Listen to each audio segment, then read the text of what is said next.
Hello everyone, how are you doing? This is MD Tech here for another quick tutorial. In today's tutorial, I'm going to show you guys how to go about reactivating a deleted Facebook account on your iOS or Android device. So basically if you're running the Facebook app. So if you have deleted your account, you have 30 days to recover it. If it's past 30 days, unfortunately you cannot recover your account. But if you're within a 30-day window, you should be able to recover it. So this should hopefully be a pretty straightforward process, guys. And without further ado, let's go ahead and jump right into it. So once you've signed into your account, just select the profile icon in the top right, and then scroll down and select Settings and Privacy. You want to select the Settings button on this page, and then go underneath Account Center and select See More in Accounts Center. You want to go under Account Details where it says Personal Details and select that.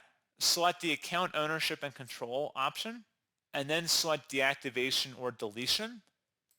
And then at this point, you would go ahead and walk through your account that you have temporarily or permanently deleted, I guess, depending on your phrasing of it. And then you would have an option to reactivate or turn the account back on. So pretty straightforward process, guys, on that. And as always, thank you for watching. I do hope that I was able to help you out, and I do look forward to catching you all in the next tutorial. Goodbye.